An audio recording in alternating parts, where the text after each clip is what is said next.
Hello friend, आप सभी को मेरे चैनल में स्वागत है। कैसे हैं आप सब? आशा करती हूँ आप लोग अच्छे होंगे।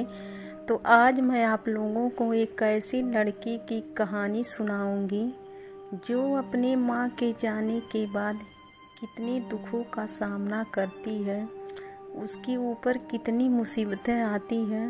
उसकी ज़िंदगी में कोई खुशियाँ है ही नहीं, वो कोई और नहीं, मैं हूँ। आज मैं आपको अपनी दुख भरी कहानी सुनाऊंगी। अपनी अधूरी ज़िंदगी के बारे में आज मैं आपको बताऊंगी। तो सुनिए मेरी कहानी, मेरी सच्चाई।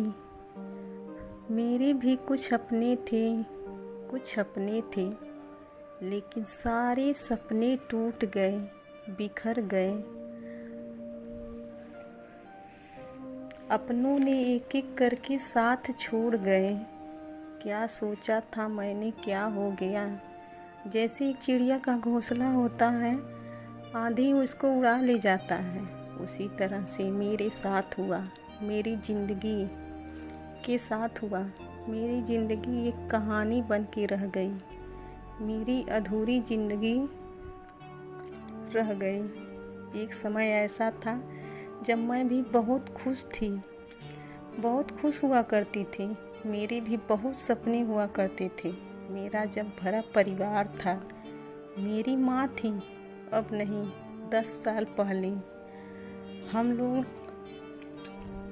5 भाई बहन थे। मेरी माँ हम लोगों की माँ नहीं, हम लोगों की दोस्त थी। मैं उनसे अपनी सारी बातें शेयर करती थी।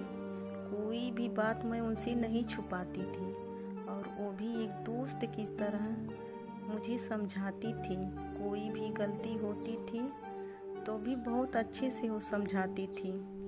और पता है, एक बात और वो बोलती थी कि पूनम की किस्मत बहुत अच्छी है। जानते हैं क्यों बोलती थी? क्योंकि मेरी शादी बिना दहेज की हुई थी। तभी वो बोलती थी पूनम की किस्मत कितनी अच्छी थी है। लेकिन उनको क्या पता था, जिस बेटी की किस्मत वो इतनी नाज कर रही हैं, उस बेटी की किस्मत में तो खुशियाँ सिर्फ चंद दिनों के लिए ही आएगी, क्योंकि उसके नसीब में खुशियाँ है ही नहीं। हम लोगों का दुखों का सफ़र 2008 में शुरू हुआ, जब मेरी माँ इस दुनिया से चली गई, हम लोगों को छोड़ के। ज़िंदगी में दुखों का पहाड़ टूट पड़ा। मेरे भाई लोग छोटे थे, हम तीनों बहनें बड़ी थीं। हम तीनों बहनों की शादी हो गई थी। माँ के जाने के बाद हम लोग अकेले हो गए।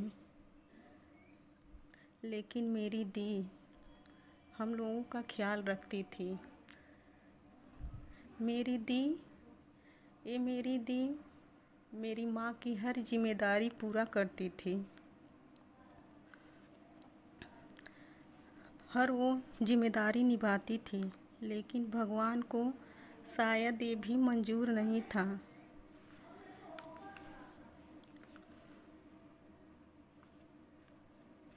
माँ के जाने के 2 साल बाद मेरी दी भी इस दुनिया से चली गई। उनके बच्चे भी बहुत छोटे थे, मानो मेरी दुनिया ही उजड़ गई। उस समय मेरे हस्बैंड मुझे संभाले। वो बोलते थे हम लोग देखेंगे उनके बच्चों को, मैं हूँ ना, क्यों चिंता करती हो तुम, कोई कमी नहीं होने देंगे उनके बच्चों को। तब मुझे तसल्ली होती थी, कोई तो है जो मुझे समझा रहा है। लेकिन शायद भगवान को ये भी मंजूर नहीं था, और वो भी इस दुनिया से चले गए। 5 जुलाई 2015 मेरी ज़िंदगी का सबसे मनहूस दिन था। उसी दिन मेरी ज़िंदगी ही ख़त्म हो गई। मेरे सारे सपने टूट गए। मैंने तो जीना ही छोड़ दी थी। मैं सोचती थी इनके बिना मैं जी के क्या करूँगी, और मैं जी भी नहीं पाऊँगी। मेरे अपनों ने मुझे संभालते थे, समझाते थे कि जीना पड़ेगा अपने परिवार के लिए, बच्चों के लिए। मेरी आराध्या सिर्फ 5 महीने की थी, मेरी बेटी। उसी तो ये भी नहीं पता था मेरे घर वाले के साथ क्या हुआ है। उसको तो अब भी यही नहीं पता है कि मेरे डैडी कैसे थे। अब वो 5 साल की हो गई है। उस समय मेरे मायके वाले और मेरे ससुराल वाले ने मुझे बहुत संभाला, और जब मैं रोती थी तो मेरे पापा जी मुझसे झांसी की रानी की कहानी याद दिलाते थे, और वो बोलते थे कि बहू या बेटा तुम ही तो हो ना। और कितने लोगों ने मुझसे हमदर्दी दिखाई, और बच्चों को वो लोग भी बोलते थे बच्चों को हम लोग देखेंगे। लेकिन वक्त के साथ सब कुछ बदल गया। कोई किसी का सहारा नहीं बनता, सिर्फ कहने की बात होती है। एक अकेली औरत अकेली ही रह जाती है, उसको अकेले ही चलना पड़ता है। कोई किसी का नहीं सहारा बनता। कौन अपने हैं कौन पराए हैं, मुझे समझ में आ गया। लेकिन बिना पति के एक औरत का कोई वजूद नहीं होता। मेरे बच्चे बेसहारा हो गए। भगवान किसी के साथ ऐसा ना करे जो मेरे और मेरे बच्चों के साथ किए। मैं अपनी कोई भी परेशानी किसी के साथ नहीं कहती, क्योंकि बहुत लोगों को मेरा दुख नहीं होता। सिर्फ एक बातें होती है।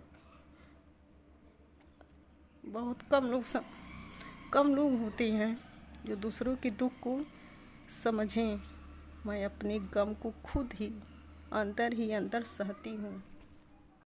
अब मेरी ज़िंदगी का सिर्फ एक ही सपना है कि मैं अपने बच्चों को खूब अच्छे से पढ़ाऊँ लिखाऊँ और उन्हें किसी काबिल बनाऊँ, उनकी ज़िंदगी अच्छे से गुजरे। मैं उनको हर एक खुशियाँ देना चाहती हूँ जो बच्चे अपने माँ बाप से रखते हैं।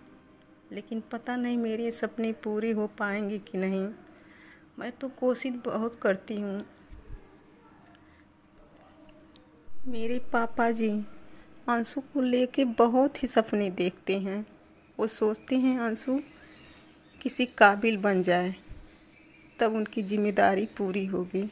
लेकिन पता नहीं ये सपने हम लोगों के पूरे हो पाएंगे कि नहीं।